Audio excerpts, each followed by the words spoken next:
Então, assim, fazer cinema não é uma realidade, né? Assim, no interior você faz direito, medicina, só. E fazer humanas, já é muito diferente, você já é muito diferente. Então, o cinema, eu fazer uma faculdade de cinema, por exemplo, não era uma possibilidade, não era uma escolha, não estava ali na lista, sabe? Então, eu sempre soube que eu queria trabalhar com histórias, contar histórias, algo que envolvesse pessoas, comunicação, como é que eu ia viver aquilo, né? Porque eu já sabia que era uma coisa que eu gostava. E aí tinha algumas possibilidades e eu fui fazer o jornalismo, porque eu achava que o jornalismo ia me trazer skills e ferramentas para outras coisas. E quando eu fui fazer o jornalismo, eu já sabia que eu queria fazer jornalismo de cinema, de cultura. Então eu pensei, eu não vou fazer cinema, mas eu vou escrever sobre cinema. Então eu comecei a trabalhar como jornalista de cinema. Eu ia nas cabines, sabe? As cabines, né? Eu ia nas cabines, nas pré-estreias dos filmes, eu assistia os filmes e eu escrevia, fazia as críticas. Então, nessa época eu queria ser, tipo, Rubens Edval Filho, sabe? Eu não queria ser o Scorsese, eu queria ser o crítico de cinema, porque pra mim tava mais perto. Então eu fiquei muito tempo trabalhando com isso, assim, pra mim já supria bastante, porque eu estudava muito. Então, depois que eu estudei jornalismo, eu fui estudar cinema, eu fiz um monte de curso de cinema, porque eu falava, caramba, crítica de cinema, quem sou eu, né? Então, eu tenho que estudar. Nessa fase da minha vida, eu estudei muito, assim, sabe? Sempre fui nerd, assim, sabe? E aí, depois, eu fui para um outro lugar, fui trabalhar num jornal, que eu comecei a cobrir o mercado do audiovisual. Então, eu cobria produtoras e agências. E eu fui para Cannes, eu fui 3 vezes para o Festival de Cannes.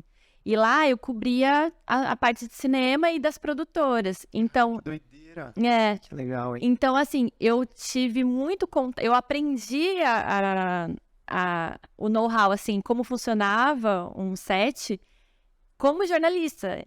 Porque eu ia cobrir os bastidores. Então, por exemplo, vai rolar uma campanha do Burger King. Eu ia lá de jornalista com meu bloquinho no set e ficava assistindo, sabe? Eu conversava com o diretor, eu conversava com o Começava a produtor. entender todo mundo, né? Tipo, quem que é aquela mulher gritando ali, né? Ah, é a assistente que o Lucas tanto adora, né? Teve uma vez que pra mim foi muito, porque eu comecei a cobrir muito os bastidores, e aí teve uma vez que foram lançar lá no Rio de Janeiro o Missão Impossível.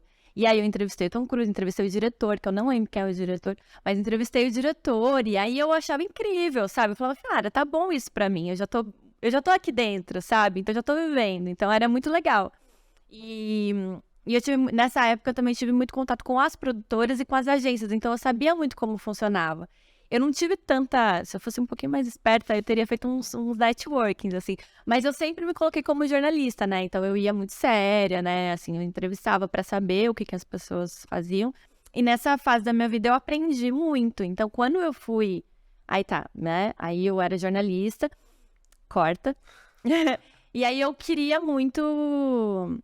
Porque assim, eu era muito nerd, eu sempre fui muito, muito estudiosa, assim, de tudo. Então, eu tinha algumas metas no jornalismo, sabe? Que era ser editora de uma revista, era outro mundo pra mim. E aí, quando eu consegui bem mais rápido do que eu imaginava, bem mais nova do que eu imaginava, eu falei, beleza, acho que agora eu posso fazer outra coisa. Eu já cumpri aqui, sabe? Eu podia ter ficado confortável naquela posição, mas eu falei, não, acho que agora eu posso fazer outra coisa. E aí o caminho mais fácil era o roteiro, porque as pessoas já me conheciam, como eu tinha feito muitos cursos, estudado muito, muita gente sabia que eu já estava envolvida com o roteiro e com o texto, porque o jornalismo é muito denso, né? E eu comecei a fazer roteiro. E foi muito fácil para mim, porque o roteiro é mais fácil do que uma reportagem, sabe? A reportagem é muito densa, ela exige muito. Parir uma reportagem, assim, eu falo, é uma coisa muito, muito forte mesmo, sabe? Então, quando eu fui pro roteiro, eu falei, nossa, que leve. É só uns diálogos, eu tenho que colocar aqui, tem uma estruturinha certinha, sabe? Então, pra mim, era eu fazer com o pé nas costas, sabe? Então, isso me abriu muitas portas. E aí, eu percebi que eu conseguia viver disso, que eu já tava tendo muita demanda e tal. Eu falei, então, tá bom, então eu vou transicionar. E eu vou transicionar e vou tentar começar a fazer assistência, vou tentar indo até chegar, porque eu queria dirigir, né? Então lá atrás você já tinha essa visão de onde você queria chegar. Eu queria dirigir desde que eu nasci, né? Mas é isso, tipo, o jornalismo foi o caminho real, eu acho. Tipo, assim, eu não tive muita a possibilidade de viver o que eu sonhava logo cedo, sabe? Eu não fiz isso aqui, sabe? Eu fiz, tipo, isso aqui, assim, tipo, uma grande escada. Então, também acho que vale um recorte aqui social, porque na época não era como é hoje essa abertura para as mulheres, sabe? Não era. Então, eu, assim, uma coisa assim meio triste de se falar, mas eu fiz muitos filmes, dirigi muitas coisas que não tem meu nome, que eu não fui colocada como diretora. Eu fiz muitos projetos que eu não levei o crédito por eles, porque era outro momento. Eu ia, às vezes, numa reunião de uma ideia que eu tive, e eu não falava na reunião, porque eu não passava credibilidade. Então, aí ia um homem falar a minha ideia na reunião. Então, isso acontecia muito nessa época.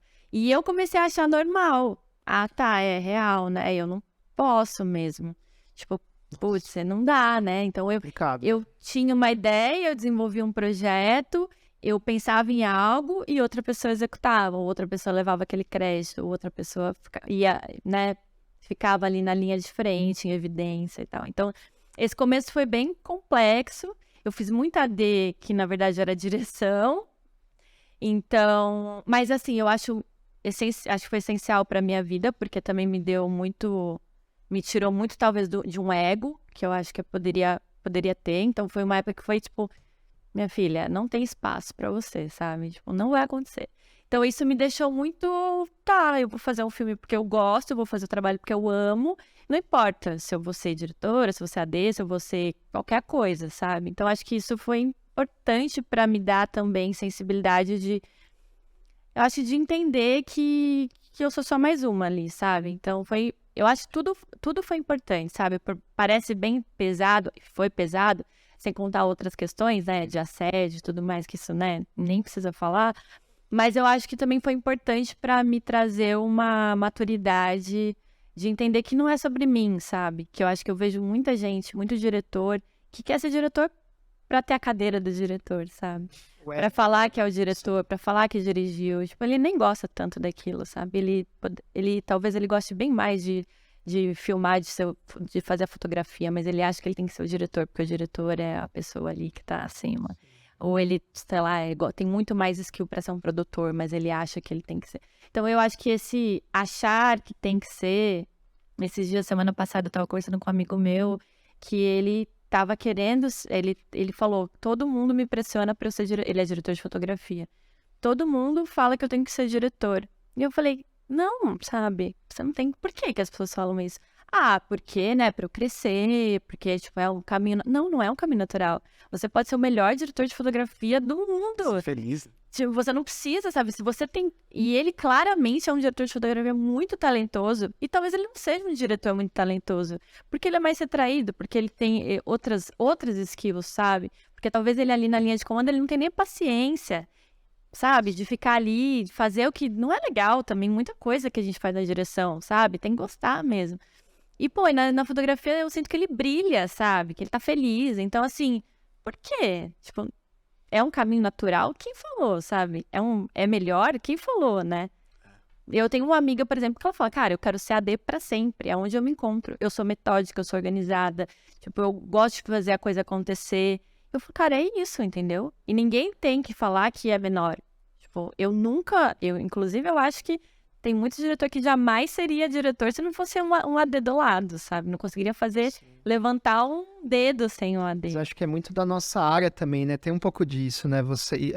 Assim, o mercado espera, né? Que você vá passando e vá subindo de hierarquia, como se fosse, digamos, né? Fase do Mario Bros. Mas qual que é o problema de você ficar numa posição ali que você é apaixonado por ela e que você faz o seu trabalho bem feito? Qual que é o problema, né? Exatamente. Você é AD pra vida toda. Você é assistente de câmera a minha vida toda. Não quero ter a responsabilidade de um fotógrafo, né? Não, sabe? Exatamente. Não tem problema nenhum nisso, né? Exatamente.